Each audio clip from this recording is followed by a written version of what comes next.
Method of plasmogamy, last type ले रहा हूं यहां पर, ध्यान दीजिएगा प्लीज, फिफ्थ वाला सोमैटोगेमी। सोमैटोगेमी नाम ही काम बता रहा है, फ्यूजन ऑफ सोमैटिक पार्ट।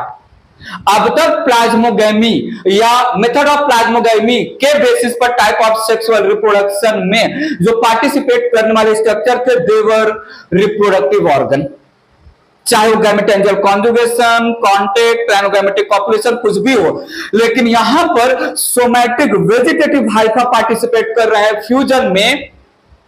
तो क्या मैं बोलूं, सोमैटोगेमी उन फंगस में होगा जिन फंगस के पास रिप्रोडक्टिव ऑर्गन एब्सेंट है।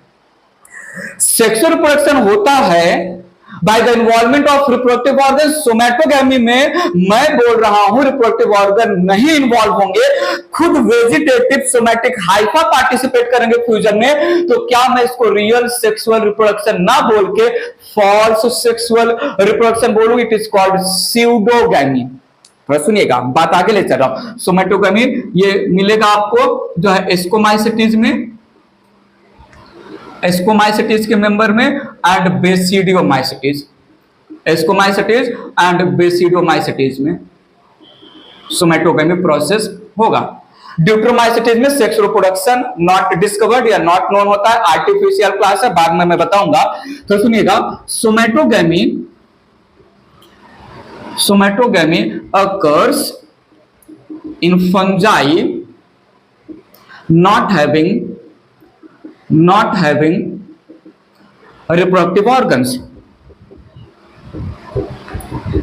not having reproductive organ का डेवलपमेंट नहीं होता है फंगस के स्पीसीज में। मैं बोल सकता हूं during सोमैटोगेमी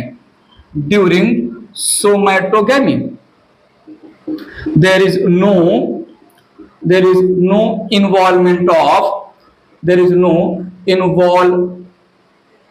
involvement of reproductive organs.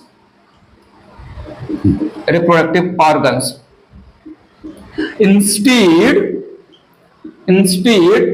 somatic slash vegetative hyphae,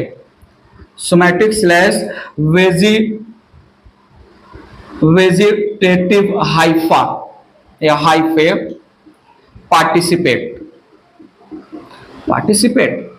Thus can I say somatogamy also called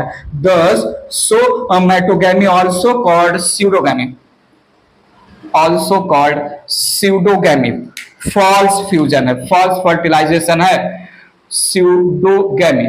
fusion या फर्टिलाइजेशन बेसिकली रिप्रोडक्टिव ऑर्गन या रिप्रोडक्टिव यूनिट या रिप्रोडक्टिव सेल्स या सेक्स सेल्स के इन्वॉल्वमेंट से होता है, लेकिन यहां पर sex cell, reproductive organ, reproductive structure का कोई रोल नहीं है। डायरेक्ट पार्टिसिपेट करने वाले स्ट्रक्चर है फंगस थैलस के नॉर्मल हाइफा। बस समझा? ये इरेज करके डायग्राम के थ्रू पूरी स्टोरी समझते हैं सोमैटोगेमी। ठीक है, इरेज कर रहा हूं, तो ध्यान दीजिएगा प्लीज। यहां पर two different compatible mating hyphae,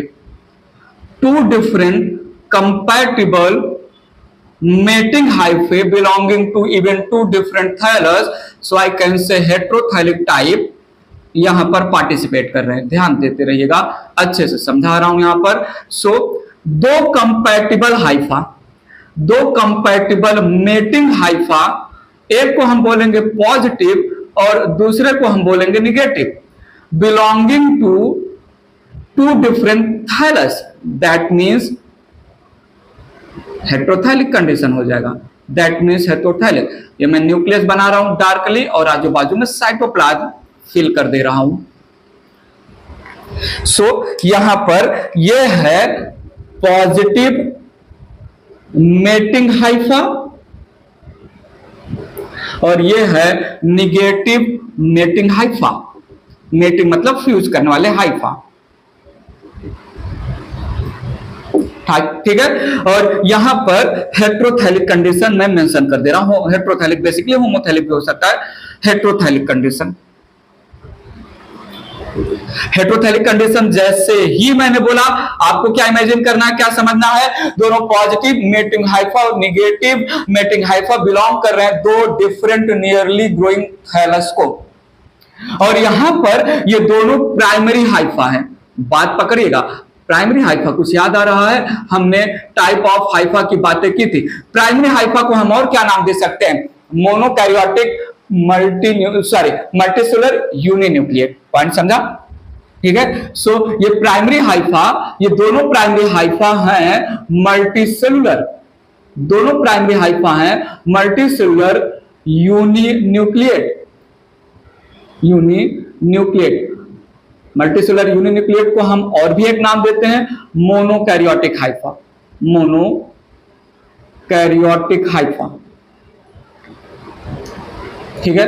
सो एस्कोमाइसिटीज या बेसिडोमाइसिटीज के मेंबर में, स्पीसीज में दो डिफरेंट थैलस को बिलोंग कर रहे दो डिफरेंट मेटिंग टाइप के हाइफा इन्वॉल्व हो रहे हैं सोमैटोगैमी में, और दोनों हाइफा मल्टीसेलुलर यूनिन्यूक्लिएट हैं जिनको हम प्राइमरी हाइफा, जिनको हम मोनोकैरियोटिक हाइफा नाम दे सकते हैं। स्टार्ट हुआ यहां पर सोमैटोगैमी, स्टार्ट हुआ यहां पर सोमैटोगैमी, ध्यान दीजिएगा। during somatogamy, both hypha, both positive and negative hyphae fused या united या attached lengthwise, दोनों के दोनों प्राइमरी हाइफा चिपको हो जाएंगे लेंथवाइज। बात समझिएगा। सो यहां पर ये है पॉजिटिव मेटिंग टाइप का हाइफा और ये चिपकू हो गया निगेटिव मेटिंग टाइप के हाइफा से। सो पॉजिटिव और निगेटिव मेटिंग टाइप के हाइफा लेंथ वाइज अटैच्ड हो गए, ध्यान दीजिएगा प्लीज, ये लेंथ वाइज अटैच्ड हो गए। मोनोकैरियोटिक कंडीशन है, मल्टीसेलुलर यूनिन्यूक्लिएट कंडीशन है। During somatogamy the very first step is attachment या union of both positive and negative hypha lengthwise. Now what will happen? The common wall present between two hyphae, common wall dissolve हो जाएगा, that results in formation that followed by plasmogamy, that followed by plasmogamy. So यहां पर ध्यान दीजिएगा please, यहां पर मैंने बोला common wall get dissolved followed by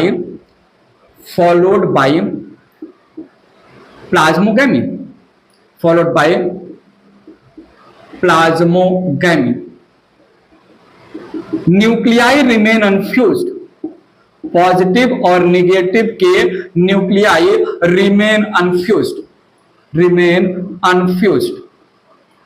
कुछ याद आ रहा है? ऐसा कुछ हमने सेकेंडरी हाइफा के लिए बोला था। Secondary Haifa dikaryotic Haifa N+N Haifa वाला वीडियो देखिए, जिसको हमने इंटरमीडिएट स्टेज बोला था। मेन बॉडी तो प्राइमरी हाइफा कैरी कर रहा है। अब जो है लाइफ साइकिल आगे बढ़ी एस्कोमाइसिटीज और बेसिडोमाइसिटीज के मेंबर में, तो बीच में एक N+N स्टेज आने वाला है। Nuclei remain unfused. तो सुनिएगा, न्यूक्लियाई रिमेन अनफ्यूज्ड। अब बहुत इंपॉर्टेंट पॉइंट यहां पर मैं लिखने और बोलने और समझाने वाला हूं, ध्यान दीजिएगा। सो मैंने यहां पर ऐड किया, this results in formation of N+N hypha. This results in formation of dikaryotic hypha. मेरी बात ध्यान से सुनिएगा। दो प्राइमरी हाइफा, दो मोनोकैरियोटिक हाइफा सोमैटोगैमी के समय लेंथ वाइज चिपके हुए, बीच का वॉल डिसॉल्व हो गया, दोनों के साइटोप्लाज्म फ्यूज हो गए, दोनों के न्यूक्लियस अनफ्यूज्ड हैं। This results in formation of single dikaryotic या N+N हाइफा। इस प्रोसेस को हम डाइकैरियोटाइजेशन भी बोलते हैं। कौन से प्रोसेस को डाइकैरियोटाइजेशन बोलते हैं? फॉर्मेशन ऑफ डाइकैरियोटिक हाइफा वाले प्रोसेस को। डाइकैरियोटिक हाइफा कैसे बन रहा है? कॉमन वॉल डिसॉल्व होने की वजह से। कभी कभी सोमेटोगैमी को हम इक्विवेलेंट टू डाइकैरियोटाइजेशन भी बोलते हैं। तो सुनिएगा, यहां पर प्रोसेस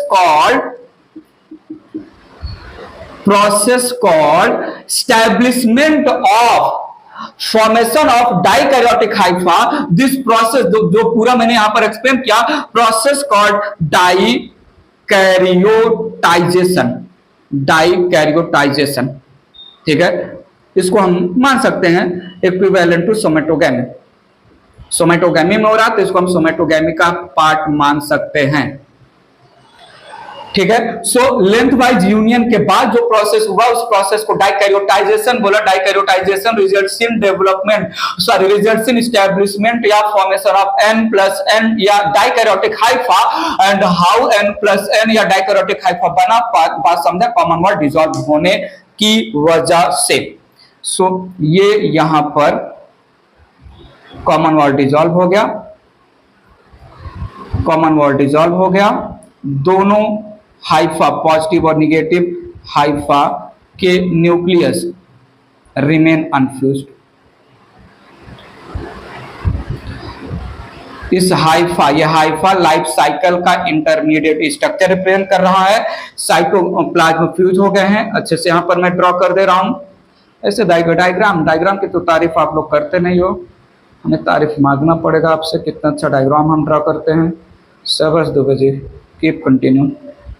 सो ये यहां पर मुझे मिला N+N या डाइकैरियोटिक हाइफा। और ये डाइकैरियोटिक हाइफा जिस फेज में है, इस फेज को हम बोलते हैं dikaryophase. Dikaryotization results in N+N hypha का formation. Dikaryotization results in dikaryotic hypha का फॉर्मेशन। ठीक है, यहां पर ये दोनों रिप्रेजेंट कर रहे हैं अनफ्यूज्ड न्यूक्लियाई। बात समझा? यहां तक में कोई प्रॉब्लम? पक्का। एस्कोमाइसिटीज और बेसिडोमाइसिटीज के मेंबर यहां तक की स्टोरी सेम रिप्रेजेंट करेंगे। एस्कोमाइसिटीज में भी दो डिफरेंट मेटिंग टाइप के हाइफा फ्यूज होंगे, डाइकैरियोटाइजेशन होगा, N+ same goes with basidiomycetes. यहां से एस्कोमाइसिटीज की स्टोरी अलग हो जाएगी, बेसिडोमाइसिटीज की स्टोरी अलग हो जाएगी। दोनों की स्टोरी को अलग अलग समझते हैं। ये मैं इरेज कर रहा हूं। ठीक है, ये मैं इरेज कर रहा हूं। बात समझिएगा मेरी, मेंशन कर दे रहा हूं यहां पर। टिल नाउ, अब तक the steps in somatogamy are similar both in ascomycetes and basidiomycetes. अब यहां से स्टोरी आगे हो रहा है, तो सुनिएगा। एस्कोमाइसिटीज के मेंबर आगे क्या प्रोसेस करेंगे विथ रेफरेंस टू एस्कोमाइसिटीज के मेंबर। एस्कोमाइसिटीज में डाइकैरियोटिक हाइफा का फॉर्मेशन हो चुका है। ये यहां पर डाइकैरियोटिक हाइफा है जिसमें दो अनफ्यूज्ड न्यूक्लियस है। बात समझिएगा। सो ये है यहां पर N+N हाइफा। नाउ एस्कोमाइसिटीज में N+N हाइफा में जो मल्टीसेलुलर है, बहुत सारे सेल हैं, हर एक सेल डाइकैरियोटिक है, हर एक सेल में जो है दो न्यूक्लियस है, बाइन्यूक्लिएटेड है। सो N+N जो है हाइफा, इसको हम सेकेंडरी हाइफा नाम दे सकते हैं। इसको हम मल्टीसेलुलर बाइन्यूक्लिएट कंडीशन बोल रहे हैं। मल्टीसेलुलर बाइन्यूक्लिएट सेकेंडरी हाइफा को ही हम डाइकैरियोटिक हाइफा बोलते हैं। डाइकैरियोटिक हाइफा, बात समझिएगा। नाउ ईच डाइकैरियोटिक सेल, सुनो, now each binucleated dikaryotic cell will produce sac like structure. Sac like outgrowth का फॉर्मेशन होगा, जिसको मैं बोलने वाला हूं एस्कस। सुनिएगा यहां पर नेक्स्ट क्या हो रहा है। फ्रॉम each binucleate या सीधा सा बोल दीजिए dikaryotic cell of the secondary hypha. There is formation of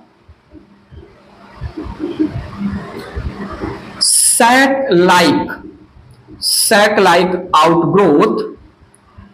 like outgrowth in which both unfused nuclei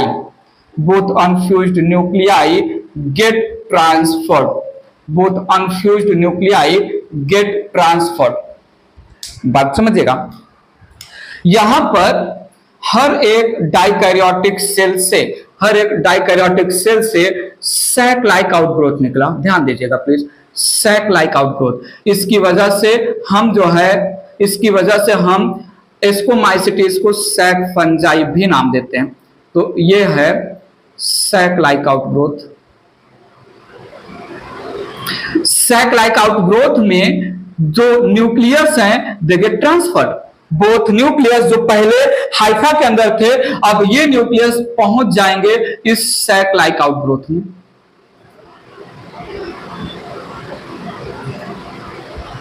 इस सैक लाइक आउटग्रोथ को हम नाम देते हैं एस्कस, और ग्रुप को हम नाम कलेक्टिवली बोलेंगे एस्काई। ये हो गया एस्कस, सबको साथ में बोलेंगे हम एस्काई। और ये है अनफ्यूज्ड न्यूक्लियाई।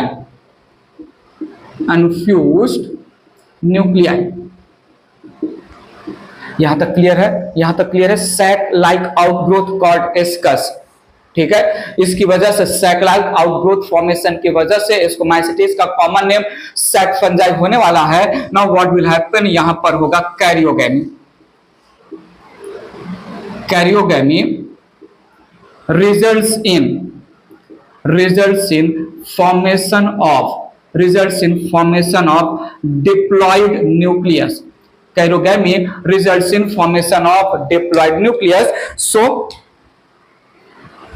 यहां पर कैरियोगेमी हुआ। कैरियोगेमी कहां पर हो रहा है? एस्कस के अंदर। कैरियोगेमी हुआ एस्कस के अंदर, that results in formation of diploid nucleus.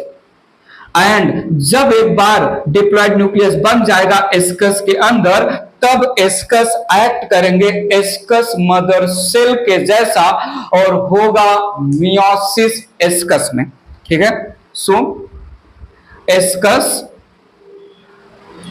Now acts as AMC ascus mother cell, AMC ascus mother cell. और कब जो है एस्कस मदर सेल के जैसा एक्ट करेगा, जल्दी से बताइए, जब उसके अंदर फ्यूज हो जाएंगे अनफ्यूज्ड न्यूक्लियस जो डिप्लॉयड न्यूक्लियस बना देगा। यहां तक की बात क्लियर है? पक्का यहां तक की बात क्लियर है? चले आगे, इरेज करके बात आगे बढ़ा रहा हूं, बात पर ध्यान दीजिएगा प्लीज। ये यहां पर एस्कस के अंदर फर्टिलाइजेशन या कैरियोगेमी हो चुका है। एस्कस के अंदर कैरियोगेमी हो चुका है। एस्कस के अंदर डिप्लॉयड न्यूक्लियस का फॉर्मेशन हो चुका है। नाउ एस्कस कन्वर्ट हो जाएगा या एक्ट करेगा एस्कस मदर सेल के जैसा। तो अब हम इसको बोलेंगे AMC ascus mother cell. Ascus mother cell के अंदर because of fusion of M+N nucleus results in formation of diploid nucleus will go for free nuclear meiosis followed by together cytokinesis. So अब यहां पर होगा जो है मियोसिस। मियोसिस में free nuclear meiosis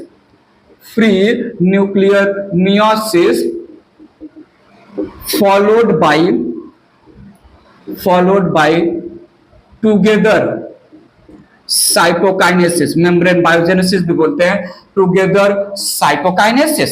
सो यहां ध्यान दीजिएगा प्लीज, एस्कस मदर सेल के अंदर हुआ मियोसिस। एस्कस मदर सेल के अंदर हुआ मियोसिस। एस्कस मदर सेल के अंदर मियोसिस हुआ। मियोसिस क्या, डिप्लॉइड न्यूक्लियस ने पहले फ्री न्यूक्लियर मियोसिस के थ्रू बनाया 4 haploid nuclei. Free nuclear meiosis results in formation of 4 cell. तो फ्री न्यूक्लियर मियोसिस है this results in formation of 4 haploid nuclei. और बाद में इन हैप्लॉइड न्यूक्लियस के अराउंड थोड़ा साइटोप्लाज्म कलेक्शन हुआ और मेम्ब्रेन का फॉर्मेशन हुआ। जैसे ही एस्कस के अंदर डिप्लॉइड न्यूक्लियस ने फ्री न्यूक्लियर मियोसिस करके 4 हैप्लॉइड न्यूक्लियाई बनाया। चारों हैप्लॉइड न्यूक्लियाई साथ में मेम्ब्रेन बायोजेनेसिस प्रोसेस के थ्रू साइटोकाइनेसिस किए। नाउ एस्कस के अंदर बन गए 4 हैप्लॉइड सेल। इन चारों हैप्लॉइड सेल्स को हम नाम देंगे, एस्कस के अंदर बन गए हैप्लॉइड सेल जिसको हम नाम देंगे एस्कोस्पोर्स। हेलो समझा, ये बन गया यहां पर एस्कोस्पोर्स।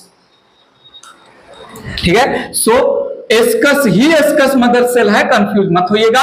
और जो है अब यहां पर हमें मिला 1 2 3 4 जो है 4 haploid cells. 4 haploid cells called ascospores. मुझे बताओ एस्कोस्पोर्स एंडोजिनसली बने हैं या एक्सोजिनसली बने हैं? एस्कोस्पोर्स एंडोजिनस रिप्रेजेंट हो रहे हैं या एक्सोजिनस? एस्कस के अंदर बने ना, एस्कस के अंदर बने ना। तो एस्कोस्पोर थोड़ा सुनिएगा। एस्कोस्पोर से याद आया, एस्कोस्पोर बना कौन से डिवीजन से? एस्कोस्पोर बना कौन से डिवीजन से? मियोसिस से ना। इसके पहले हमने जूस्पोर, रेंजियोस्पोर, कोनिडिया, आइडिया, क्लेमाइडोस्पोर भी बनाया था। वो सब माइटोसिस से बने तो उनको माइटोस्पोर बोला था। तो क्या मैं इनको मियोस्पोर बोलूं? मियोसिस हो ही रहा है। एस्कोस्पोर एंडोजिनस स्पोर या रिप्रेजेंटिंग एंडोजिनस मियोस्पोर, एंडोजिनस मियोस्पोर। बात यहां तक समझा? ठीक है। कभी कभी क्या होता है, कभी कभी वन मियोसिस, जनरली एक एस्कस में 4 एस्कोस्पोर, जनरली एक एस्कस में 4 एस्कोस्पोर, कभी कभी एक मियोसिस और एक माइटोसिस। एक meiosis results in 4 ascospore, 4 ascospore एक माइटोसिस करेंगे, रिजल्ट्स इन फॉर्मेशन ऑफ 8 एस्कोप। पॉइंट समझा? ठीक है, तो मेंशन करते हैं। Generally there are 4 ascospores inside ascus. Generally 4 ascospores are present inside ascus. Sometimes meiosis followed by one mitosis, meiosis followed by single mitosis producing 8 ascospores in one ascus। एक ascus 4 ascospore, एक meiosis.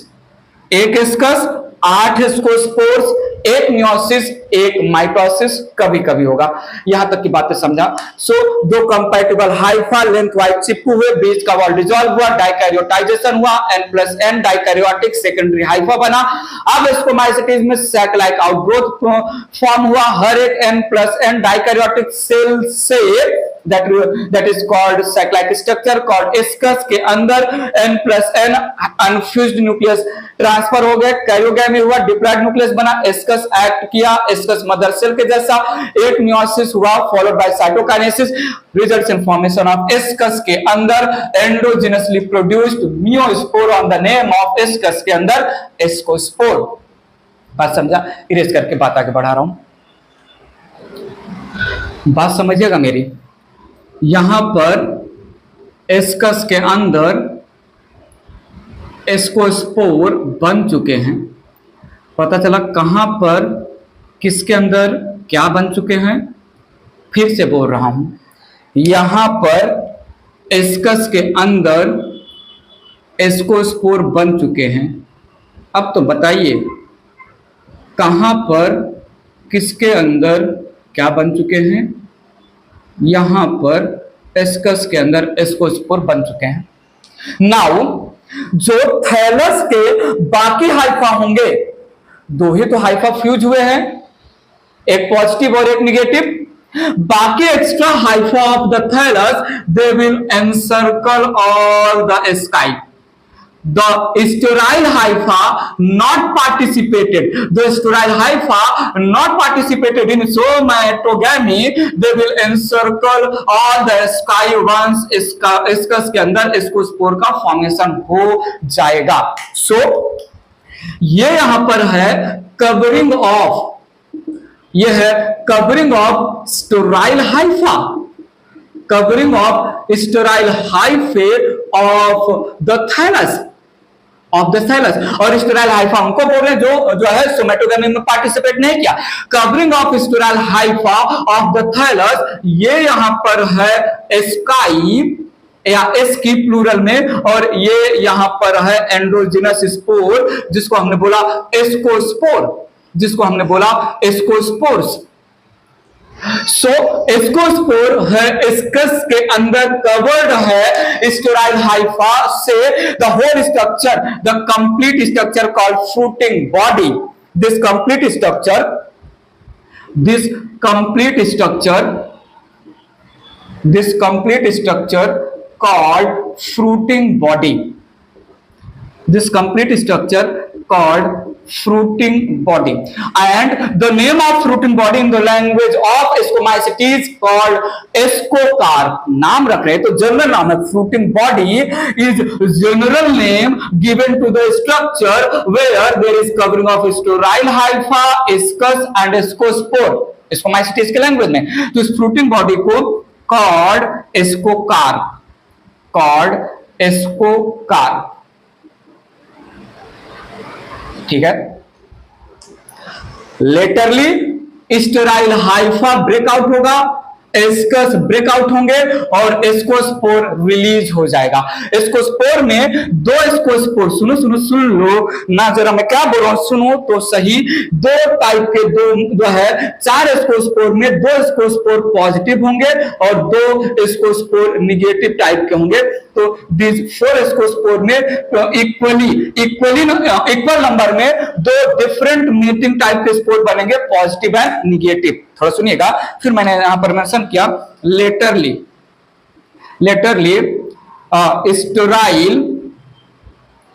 Sterile layers, इसको हम कभी कभी jacket भी बोल सकते हैं। Breaks followed by breaking of ascus, followed by release of ascospores, ठीक है। और एस्कोस्पोर में equal number of positive and negative ascospores form, ठीक है। और यहां पर एस्कोस्पोर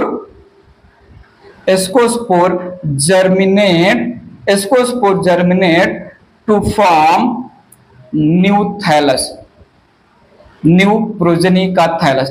ये पूरी story fruiting body sterile layer of mycelium, then the structure, बस समझा।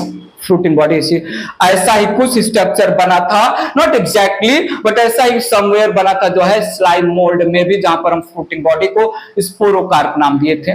पॉइंट समझा। ये इरेज करूं, यहां तक की बातें क्लियर है, इरेज कर रहा हूं,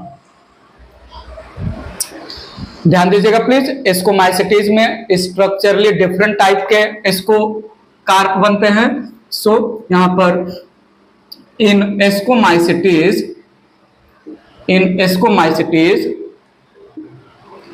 structurally there are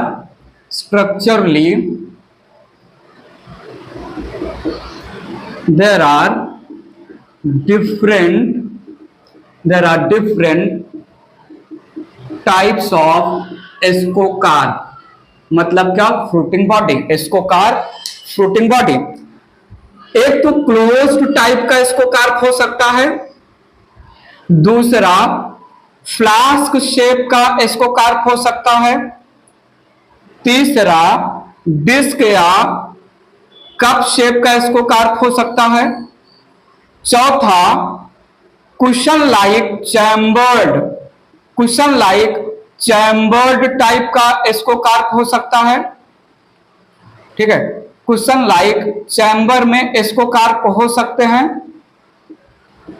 और लास्ट में elongated spindle shape ascocarp having presence of pores, या जिनको हम स्लिट बोलते हैं। तो यहां पर स्लिट इलोंगेटेड स्पिंडल शेप है और इसके पास स्लिट्स प्रेजेंट है, पोर्स प्रेजेंट है।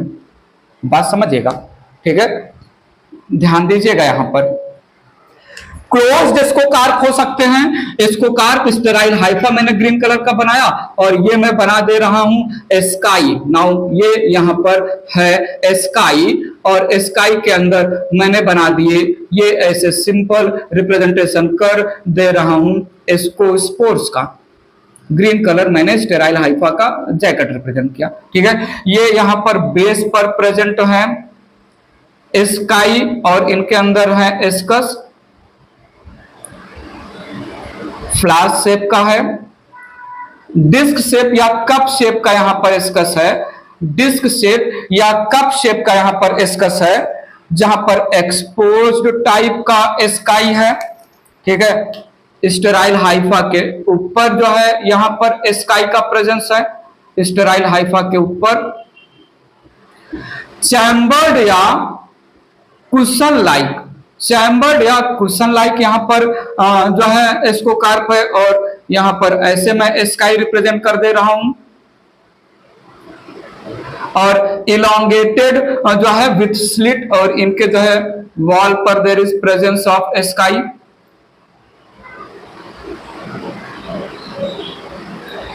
क्लोज्ड टाइप के एस्कोकार्प को हम नाम देते हैं cleistothecium, cleistothecium ascocarp. Flask shape को हम बोलते हैं पेरिथीसियम टाइप का एस्कोकार्प। डिस्क या कप शेप को हम बोलते हैं अपोथीसियम, अपोथीसियम। ठीक है, इसको हम जो है कुशन शेप को बोलते हैं एस्कोस्ट्रोमा, एस्कोस्ट्रोमा, और स्पिंडल शेप को हम बोलते हैं हिस्टेरोथीसियम, हिस्टेरोथीसियम। बात समझेगा, डिफरेंट टाइप के एस्कोकार्प हैं। सो ये है यहां पर क्लोज्ड टाइप का ascocarp, closed type ascocarp. Perithecium flask shaped ascocarp, apothecium ये डिस्क या कप शेप्ड एस्कोकार्प है, एस्कोस्टोमा ये cushion like chambered, cushion like chambered ascocarp है। हिस्टेरोथीसियम ये elongated spindle shaped, elongated spindle shaped ascocarp है, और ये यहां पर रिप्रेजेंट हो रहा है स्लिट या पोर का प्रेजेंस। तो ये हो गए डिफरेंट टाइप के एस्कोकार्प, डिफरेंट मेंबर में हो सकता है। ये एस्परजिलस हो जाएगा, जो है ऐसे पेनिसिलियम एस्परजिलस एग्जांपल हो सकते हैं। ठीक है, ऐसे में पेजाइजा करके बहुत सारे एग्जांपल नहीं मेंशन कर रहा हूं, सिर्फ टाइप यहां पर बता के मैं बात आगे बढ़ा रहा हूं। ठीक है, तो ये रहा एस्कोमाइसिटीज का सोमैटोगेमी कंप्लीट हुआ। इरेज कर रहा हूं इसको, ध्यान दीजिएगा प्लीज। बेसिडियोमाइसिटीज की स्टोरी आगे ले चल रहा हूं। बेसिडियोमाइसिटीज, बेसिडियोमाइसिटीज और एस्कोमाइसिटीज कहां तक स्टेप कॉमन शो कर रहे थे? Dikaryotization, establishment of dikaryotic hypha, establishment of N+N hypha, establishment of dikaryophase, यहां तक का प्रोसेस सेम शो कर रहे थे। ठीक है। सो यहां पर हमें मिल चुका है बेसिडोमाइसिटीज में N+N या बाई न्यूक्लिएट या डाइकैरियोटिक या जो है सेकेंडरी हाइफा। बेसिडोमाइसिटीज में each binucleate cell, each N+N cell, they will produce club shaped outgrowth। इसलिए हम इसको क्लब फंजाई कॉमन नेम देने वाले हैं। यहां पर ध्यान दीजिएगा, मैंने मेंशन किया each N+N cell produces club shaped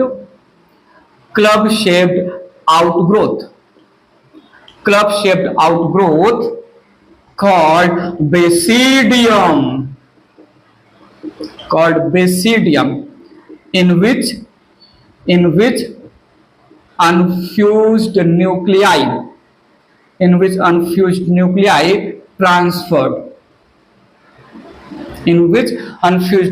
transfer हो गए। सो यहां पर जितने भी N+N सेल हैं सब जो है क्लब शेप्ड आउटग्रोथ, कुछ ऐसा शेप बना दिया मैंने, क्लब शेप्ड आउटग्रोथ।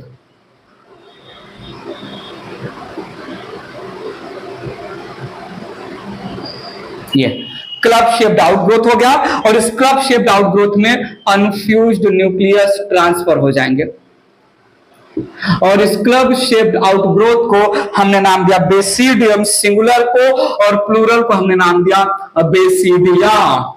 ये एक को हमने बोला बेसिडियम, सारे को हमने बोला बेसिडिया, और ये यहां पर है अनफ्यूज्ड न्यूक्लियस या न्यूक्लियाई। नाउ बेसिडियम के अंदर होगा karyogamy followed by free nuclear meiosis followed by cytokinesis. समझेंगे अच्छे से। So each N+N cell, each dikaryotic cell ने बनाया क्लब शेप्ड आउटग्रोथ को बेसिडियम नाम दिया, जिसमें अनफ्यूज्ड न्यूक्लियाई ट्रांसफर हुए। नाउ होगा अब होगा सबसे पहले यहां पर karyogamy results in diploid nucleus।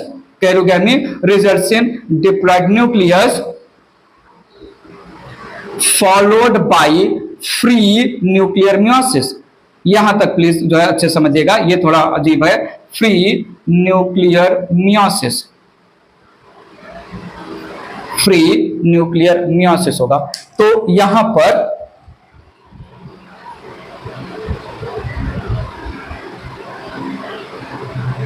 Nucleus fuse हो गए। मैं दो ही बेसिडियम यहां पर ड्रॉ कर रहा हूं। बेसिडियम के अंदर न्यूक्लियस फ्यूज हो गए। This results in formation of diploid nucleus. ये है बेसिडियम। अब ध्यान दीजिएगा, ये थोड़ा जो है एक पॉइंट थोड़ा सा ट्रिकी है, प्लीज पकड़ के रखिएगा। Now what will happen free nuclear meiosis. Now basidium के अंदर जो डिप्लॉयड न्यूक्लियस हैं they will perform free nuclear meiosis. Free nuclear meiosis 4 haploid nuclei बनाएगा। तो ये बेसिडियम के अंदर free nuclear meiosis results in formation of haploid nucleus. Basidium के अंदर यहां से थोड़ी स्टोरी अलग हो रही है, प्लीज समझिएगा। ये इरेज करके बात आगे बढ़ा रहा हूं मैं, ध्यान दीजिए यहां पर प्लीज। ये स्ट्रक्चर ऑलरेडी बना चुका था मैं, क्लब शेप्ड आउटग्रोथ में फ्री न्यूक्लियर मियोसिस हुआ था। 4 हैप्लॉइड न्यूक्लियस बने थे चारों हैप्लॉइड न्यूक्लियस, अब थोड़ा देखिएगा, यह हैप्लॉइड न्यूक्लियस है। Now basidium they will show formation of peg shaped outgrowth. यहां पर ध्यान दीजिएगा, each basidium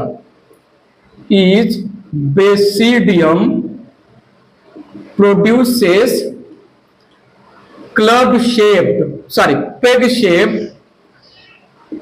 peg shaped outgrowth called स्टिग्माटा।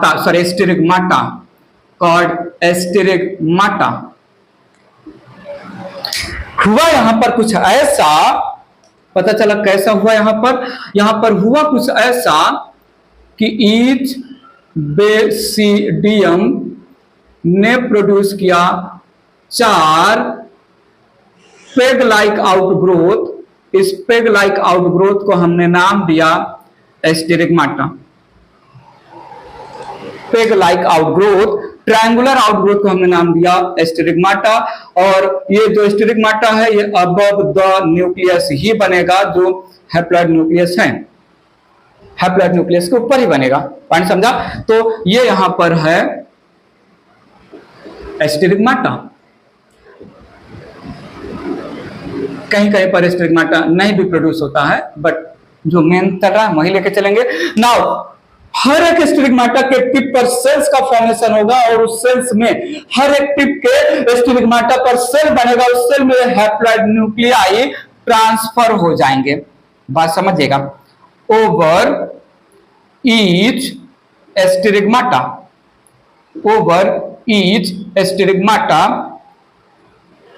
there is formation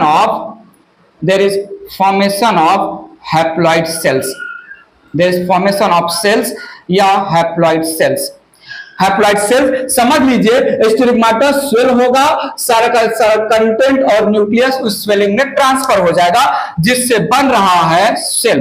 तो ये है पेग शेप आउटग्रोथ, जिसको हमने बोला स्टिग्माटा। ध्यान दीजिएगा प्लीज यहां पर।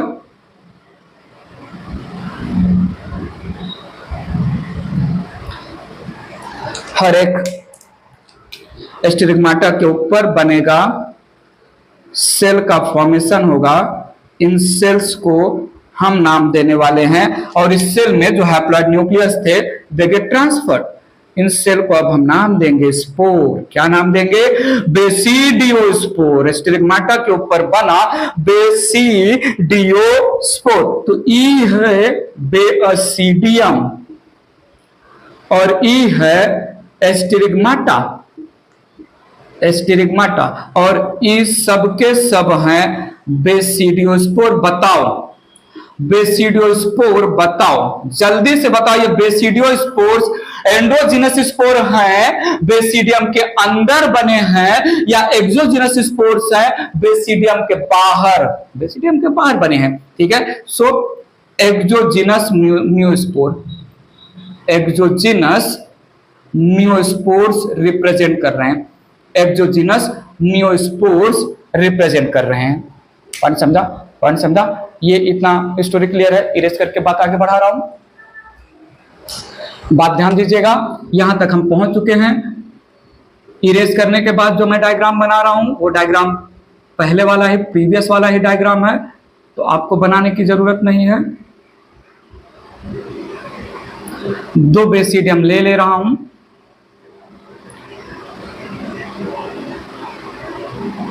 सो ये हो गए 2 बेसिडियम।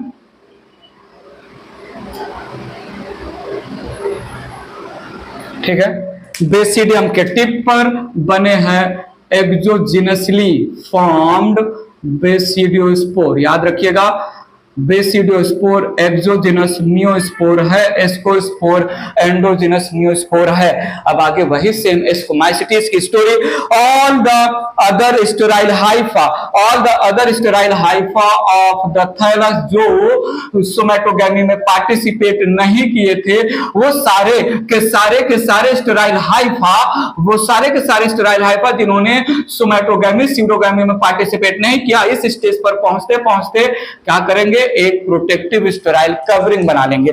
ठीक है, तो ये है प्रोटेक्टिव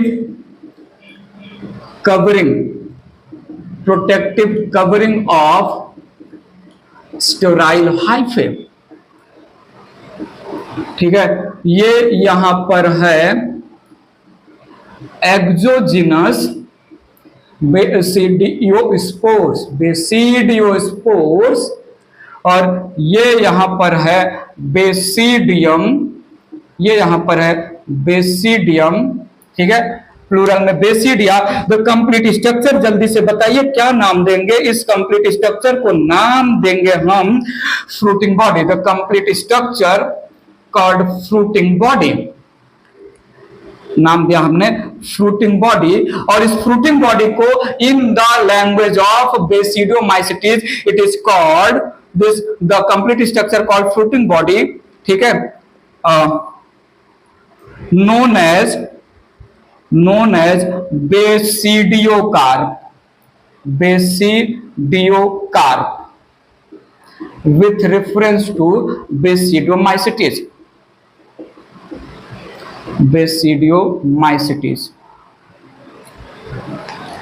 ऑन मेच्योरिटी बेसिडियो, ये स्टेराइल हाइफा का कवरिंग ब्रेक होगा।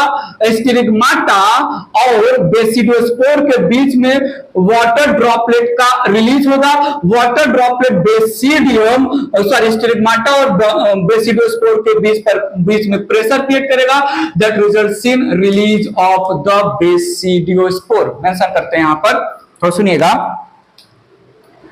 On maturity sterile hyphae break. ध्यान दीजिएगा, ड्रॉपलेट या वाटर ड्रॉपलेट बोलते हैं या सिंपल कहीं कहीं पर ड्रॉपलेट है। Water droplet oozes between stigmata and basidiospores create pressure, water droplet create pressure results in release of besidiospore,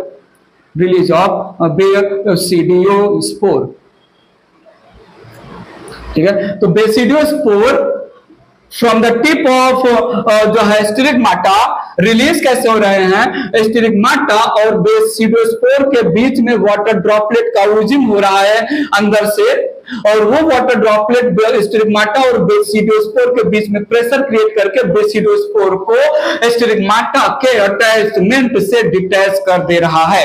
basidiospore fall on the ground. Again यहां पर दो पॉजिटिव टाइप के और दो निगेटिव टाइप के होंगे, मेटिंग टाइप। ठीक है, इसलिए हेट्रोगैमी भी हेट्रोथैलस टर्म यूज होता है। दो पॉजिटिव बेसिडियोस्पोर, दो निगेटिव बेसिडियोस्पोर। पॉजिटिव तो थैलस बनाएगा, निगेटिव थैलस बनाएगा। ये रहा यहां पर सोमैटोगैमी रिलेटेड टू बेसिडियोमाइसिटीज। बात समझा? सो क्लब शेप आउटग्रोथ की वजह से क्लब फंजाई बेसिडियोमाइसिटीज को नाम देंगे क्लब शेप आउटग्रोथ बेसिडियोमाइसिटीज में नाम दिया जाता है बेसिडियम। और सैक लाइक आउटग्रोथ की वजह से सैक फंजाई नाम देंगे इसको, माइसिटीज को। सैक लाइक आउटग्रोथ को हम एस्कस नाम देते हैं। एस्कोमाइसिटीज में सोमैटोगैमी में प्रोड्यूस होता है एंडोजिनस मियोस्पोर, नाम दिया एस्कोस्पोर। और बेसिडियोमाइसिटीज में सोमैटोगैमी के टाइम पर प्रोड्यूस होगा एक्सोजिनस मियोस्पोर, नाम देंगे बेसिडियोस्पोर। बात क्लियर है? पक्का क्लियर है? इरेज कर रहा हूं।